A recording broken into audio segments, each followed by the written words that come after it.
வெற்றிமாறனுடைய தயாரிப்பில் வர்ஷா பரத் அப்படின்ற இயக்குனருடைய இயக்கத்தில் சமீபத்தில் தேட்டர்ஸில் வெளியாகி இருக்கக்கூடிய திரைப்படம் தான் பேர்ட் கேர்ள். சில மாதங்களுக்கு முன்னாடி ரிலீஸ் ஆன பேர்ட் கேர்ள் திரைப்படத்தினுடைய டீசர் பல சர்ச்சைகளை உண்டு பண்ணுச்சு. அதுக்கப்புறம் பல முறை படம் சென்சார் செய்யப்பட்டு ஏகப்பட்ட பிரச்சனைகளை சிக்கி இப்போ ஒரு வழியாக தேட்டர்ஸில் ரிலீஸ் ஆகியிருக்கு. படத்துக்கு உண்டான பிரச்சனைகளால் மன உளைச்சலுக்கு ஆளான வெற்றிமாறன் இதுதான் தன்னுடைய தயாரிப்பு நிறுவனத்தின் கடைசி திரைப்படம் அப்படின்னு அறிவிக்கக்கூடிய அளவுக்கு சர்ச்சைகளுக்குள்ளான திரைப்படமாக இந்த பேர்ட் கேர்ள் திரைப்படம் மாறி இருக்கு. சமீபத்தில் தேட்டர்ஸில் ரிலீஸ் ஆகி இருக்கக்கூடிய இந்த பேர்ட் கேர்ள் திரைப்படம் எப்படி இருக்கு அப்படின்னு பார்த்தீங்கன்னா, முதல்ல படத்தினுடைய கதை. படத்தோட முதன்மை கதாபாத்திரமான ரம்யா கதாபாத்திரத்தில் அஞ்சலி சிவராமன் அப்படின்ற ஆக்ட்ரஸ் நடிச்சிருக்காங்க. 15 வயது பள்ளி மாணவியான ரம்யாவுக்கு காதல் மலருது. படு ஸ்ட்ரிக்டான குடும்ப பின்னணி. அவங்க படிக்கக்கூடிய அதே பள்ளியில் ஆசிரியராக இருக்கக்கூடிய அவங்களுடைய அம்மா, அதாவது சாந்தி பிரியாவின் கட்டுப்பாடுகள் போன்றவற்றால் பயங்கரமாக எரிச்சல் ஆகிறாங்க ரம்யா. அதனால் 10 பருவ காதலையும் இழக்க நேரிடுது. இதனாலேயே கல்லூரி வாழ்க்கை, கரியர் என அடுத்தடுத்த அத்தியாயங்களில் வீட்டை விட்டு விலகி தனியாக வாழ தொடங்குறாங்க.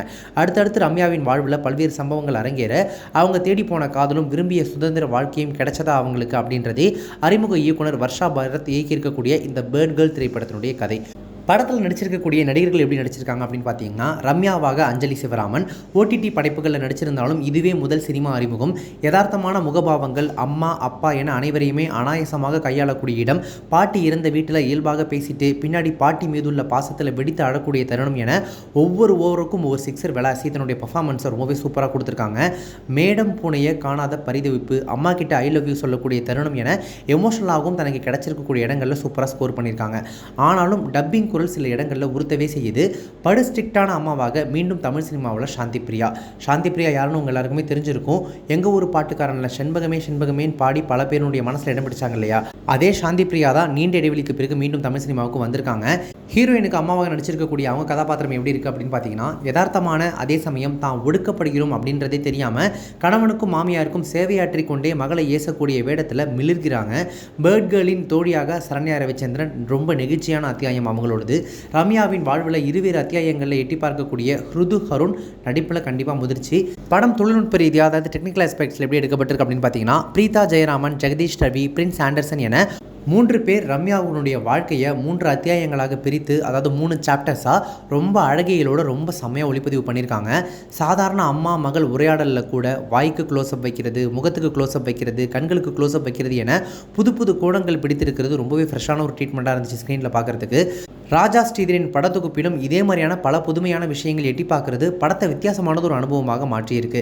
இசையமைப்பாளர் அமித் திரிவேதியின் தமிழ் வருகையில் அப்படி என்னை பார்க்காதே மற்றும் பிற மாண்டேஜ் பாடல்களையும் செம இளமையான வைப்பு இருக்குது. பின்னணி இசையிலையுமே மனுஷன் கலக்கியிருக்காரு அப்படின்னு தான் சொல்லணும். அங்கங்கே விட்டுருக்கக்கூடிய அந்த மௌன இடைவெளிகள், முக்கியமான காட்சியில் வரக்கூடிய அந்த கடல் அலைகளின் ஒளி, அதை துணை காடிச்சு அதை வச்சு ஒரு மியூசிக் பண்ணதுன்னு பின்னணி இசையை வச்சு பல இடங்களில் அதை ஹைக்கூக்களாக மாற்றிருக்காரு.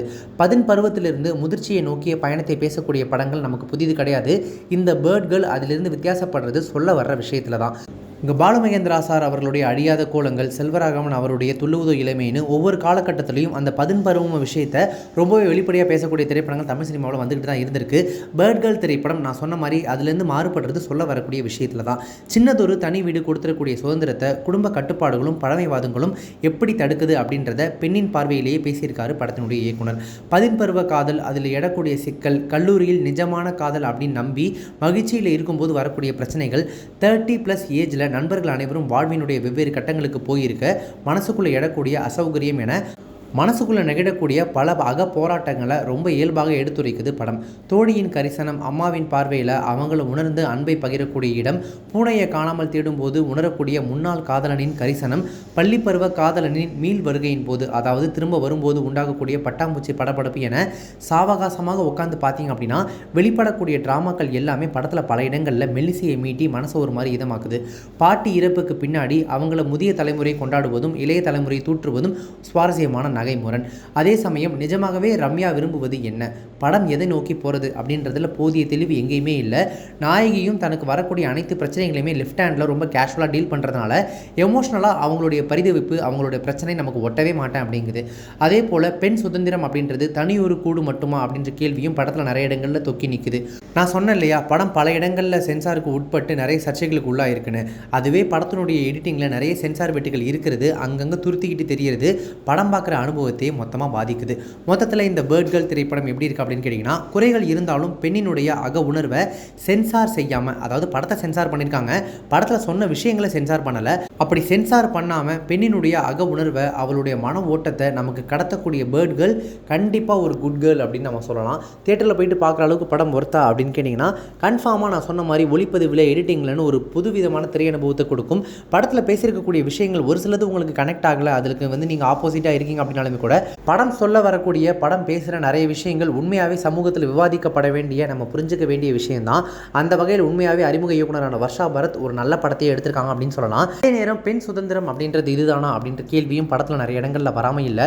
அது ஒவ்வொருத்தருடைய அந்த சமூக பார்வையும் பெண்ணையும் பொறுத்த பார்வையும் பொறுத்து இந்த படம் ஒவ்வொருத்தருக்கும் ஒவ்வொரு மாதிரி ரிசீவ் ஆகும் அப்படின்னு நினைக்கிறேன். மற்றபடி நீங்கள் குடும்பத்தோடு போயிட்டு தாராளமாக தியேட்டரில் பார்க்கக்கூடிய ஒரு திரைப்படம் தான். திரை அனுபவமாக உங்களுக்கு ஒரு புதுவிதமான அனுபவத்தை இந்த திரைப்படம் கொடுக்கும் அப்படின்றதுனால தியேட்டரில் பார்க்கணும் அப்படின்னு ஆசைப்பட்டீங்கன்னா தாராளமாக ஒன் டைம் வாட்சபிள் மூவி தான்.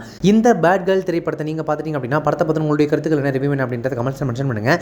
இப்போ இந்த ரிவ்யூ உங்களுக்கு ரொம்ப பிடிச்சிருந்துச்சு அப்படின்னா லைக் பண்ணுங்கள், ஷேர் பண்ணுங்கள். நம்ம சேனலை இது வரைக்கும் சப்ஸ்கிரைப் பண்ணாதவங்க யாராவது பார்த்துட்டீங்க அப்படின்னா மறக்காம உடனே இப்போவே நம்ம சேனலுக்கு சப்ஸ்கிரைப் பண்ணிட்டு பக்கத்தில் நோட்டிஃபிகேஷன் பெல் பட்டனையும் மறக்காம டிங் அடித்துருங்க.